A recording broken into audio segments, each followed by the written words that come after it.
ప్రముఖ సినీ నటుడు కోటా శ్రీనివాసరావు కన్నుమూశారు. కొంతకాలంగా అస్వస్థతతో బాధపడుతున్న ఆయన ఈ తెల్లవారుజామున ఫిలిం నగర్లోని తన నివాసంలో తుది శ్వాస విడిచారు. మరింత సమాచారం మా ప్రతినిధి సతీష్ అడిగి తెలుసుకుందాం. సతీష్, కోటా శ్రీనివాసరావు మృతికి సంబంధించిన సమాచారం ఏంటి? తెలుగు సినిమా మరో గొప్ప నటుడిని కోల్పోయింది. పద్మశ్రీ ప్రముఖ విలక్షణ నటుడు కోటా శ్రీనివాసరావు ఈ ఉదయం తెల్లవారుజామున 4 గంటలకు తన నివాసంలో తుది శ్వాస విడిచారు.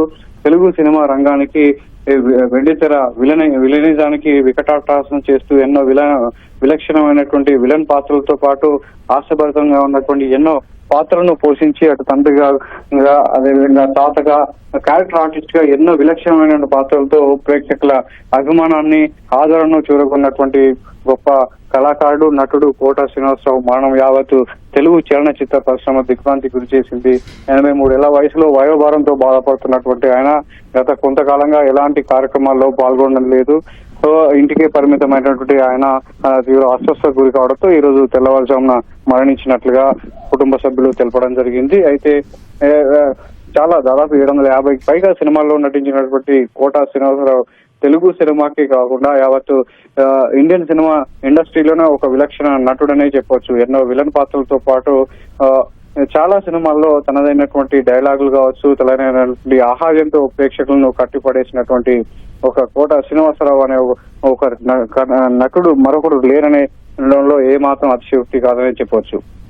విజయవాడ సమీపంలోని కంకిపాడులో జన్మించినటువంటి కోటా శ్రీనివాసరావు డిగ్రీ పూర్తయ్యాక భాగ్యనగరంలో ఉన్నటువంటి నారాయణగూడ స్టేట్ బ్యాంక్ లో ఉద్యోగం చేసేవారు. ఆ తర్వాత నాటక కళాశాలలో ఉన్నప్పుడే నాటక అనుభవంతో చాలా నాటకాల్లో ఎన్నో పాత్రలు పోషించి నాటక ప్రదర్శనలో చప్పట్లు కొట్టించుకోవడం రంగస్థలం మీద ఆయనకు ఎంతో ఇష్టంగా ఉండేది. సో ఆ కాలంలోనే నటన మీద రంగస్థలం మీద ఎంతో మక్కువ పెంచుకున్నటువంటి ఆయన రవీంద్ర భారతి వేదికగా నాటకాలు ప్రదర్శించేవారు. రవీంద్ర భారతి వేదికపై నాటకంలో నటించినటువంటి దర్శకుడు క్రాంతి కుమార్ దృష్టిలో పడ్డారు. దాంతో ప్రాణం ఖరీదు సినిమాతో క్రాంతి కుమార్ కోటా గారికి అవకాశం ఇచ్చారు. దాంతో సినీ తెరంగేట్రం చేసినటువంటి కోటా శ్రీనివాసరావు ఆ తర్వాత టి కృష్ణ దర్శకత్వం వహించిన రేపటి పౌరులు సినిమాతో మరింత గుర్తింపు తెచ్చుకున్నారు. ఆ తర్వాత వరుస అవకాశాలతో ఎగిసిపడిన కేరళ సినిమా ఇండస్ట్రీలో విలక్షణ పాత్రలకు ఒక మంచి నటుడు దొరికాడని సంబరపడినటువంటి తెలుగు సినీ పరిశ్రమ అంచెలంచెలుగా ఎంతో మంది దర్శకులు ఆయనకు వివిధమైనటువంటి పాత్రలు ఇస్తూ ఆ సినిమాల విజయానికి కోటా శ్రీనివాసరావు ఎంతో కృషి చేశారని చెప్పొచ్చు. కోట్లాది మంది అభిమానాన్ని సొంతం చేసుకుని వెండితెర మీద 45 ఏళ్లుగా కోటా శ్రీనివాసరావు తన మార్క్ ఏంటో చూపించారు. తెలుగు చిత్రసీమ విలన్ ఫార్ములాకు కొత్త అర్థాన్ని చెప్పి ఒక ప్రాంతీయ నుడికారాన్ని ఎలా తీసుకోవాలి, దాన్ని తెర మీద ఎలా ప్రతిబింబించాలనేది కూడా కోటా శ్రీనివాసరావు తన నటులతో మెప్పించడం జరిగింది. ముఖ్యంగా ఉషా కిరణ్ మూవీస్ రామోజీరావు అధినేతగా నిర్మించినటువంటి ఉషా కిరణ్ మూవీస్ ప్రతి ఘటనలో కోటా శ్రీనివాసరావు సినీ జీవితానికి ఓ మేలు మలుపు అని చెప్పొచ్చు.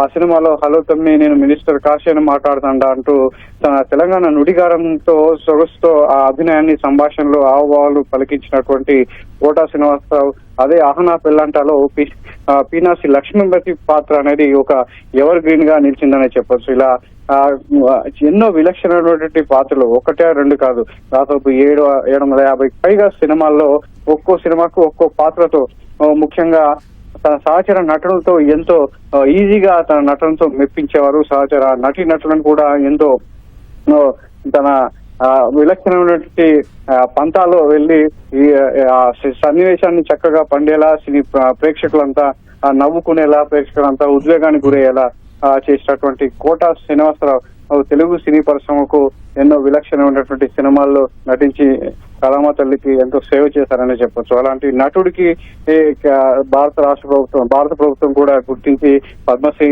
పురస్కారాన్ని అందించింది. అదేవిధంగా రాష్ట్ర ప్రభుత్వాలు కూడా గుర్తించి ఎన్నో నందులను ఆయన ఇంటికి చేర్చారు. ఇలా విలక్షణమైన పాత్రలే కాకుండా రాజకీయ రంగంలో కూడా ఎంతో సాన్నిహిత్యంగా ఉండేవారు.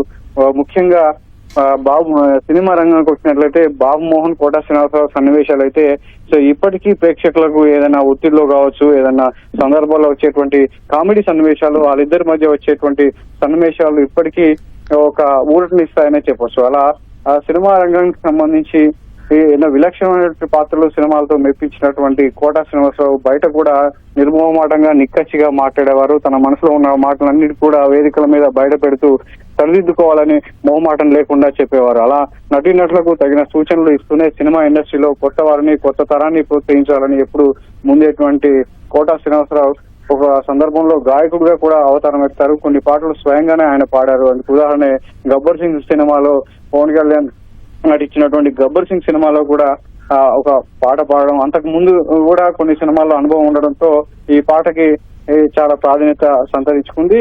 సో ఆ సినిమా విజయానికి కూడా ఆ పాట ఎంతో మందు బాబులం మేము మందు బాబులం అంటూ కోట పాడినటువంటి పాట సో ఇప్పటికీ జనాల ప్రేక్షకుల మధ్యలో మెదులుతూనే ఉంటుంది. ఇలా ఎన్నో విలక్షణమైన పాత్రలు ఒకటి రెండు కాదు చాలా సందర్భాల్లో కూడా కోటా శ్రీనివాసరావు ఇటు తెలుగే కాదు తమిళ మలయాళ హిందీ సినిమాల్లో కూడా మెప్పించి తెలుగు వారి సత్తాను చాటినటువంటి ఒక గొప్ప నటుడు కోటా శ్రీనివాసరావు. సో ఆయన మరణం అటు కుటుంబానికే కాదు సినిమా ఇండస్ట్రీలో ఉన్నటువంటి చాలా మందికి చాలా ప్రముఖులకు సినిమా ఇండస్ట్రీకి తీరని లోటనే చెప్పొచ్చు. ముఖ్యంగా ఆ కుటుంబంలో ఒక పెను విషాదమే నెలకొంది. ఆయన కుమారుడు రోడ్డు ప్రమాదం బారిన పడి చనిపోవడం కూడా ఆ కుటుంబాన్ని కాస్త కుంగదీసింది. అప్పటి నుంచే ఒక వేదనకు గురైనటువంటి కోటా శ్రీనివాసరావు అవన్నీ తెర మీద కనిపించకుండా తన నటనతో ప్రేక్షకులను మెప్పించేవారు. చివరిగా అంటే వయసు మీద పడుతున్న కొద్దీ క్యారెక్టర్ విలక్షణమైనటువంటి పాత్రలు ఇటు తండ్రిగా తాత పాత్రల్లో కూడా చివరి దశలో కూడా మెప్పించినటువంటి గొప్ప నటుడు కోటా శ్రీనివాసరావు. సో ఆయన మరణం పట్ల సినీ పరిశ్రమ అంతా కూడా దిగ్భ్రాంతి వ్యక్తం చేస్తుంది. ఆయన నివాసానికి ఒక్కొక్కరుగా తరలి వస్తున్నారు. రైట్ సతీష్, ధన్యవాదాలు.